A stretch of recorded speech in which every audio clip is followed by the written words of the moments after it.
And we are going to discuss about something very interesting that has generated a lot of interest, a lot of hype, a lot of enthusiasm, but also a lot of skepticism in AEC. And I'm talking about nothing else than IFC 5.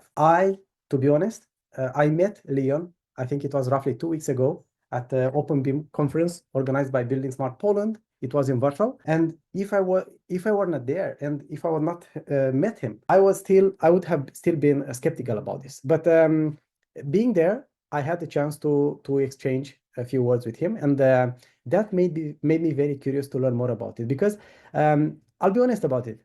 The first thing and the most important that I see also in my posts about IFC 5, because I made a few posts about IFC 5, have been about, is it actually IFC 5? We talk about IFC 5 now. We just got out IFC 4x3 last year, and there are very few people who are really using it, right? So now we talk about IFC 5.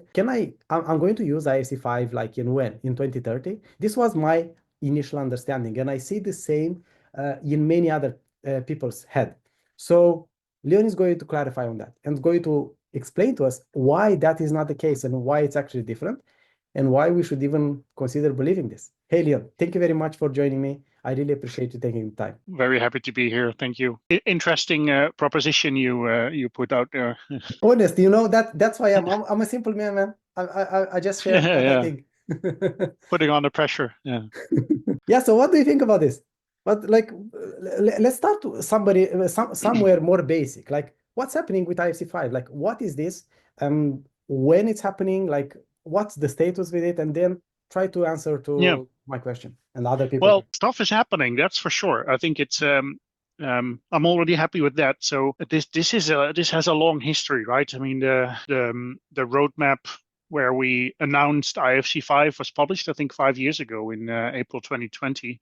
That was part of a wider initiative. Obviously, we have a new BSDD, we have IDS. There's a lot of different components that are part of that drive towards actually overarching interoperability in multiple domains. And IFC 5 was just one of the topics in there, and it's a topic that has been lingering for quite a while. It has been.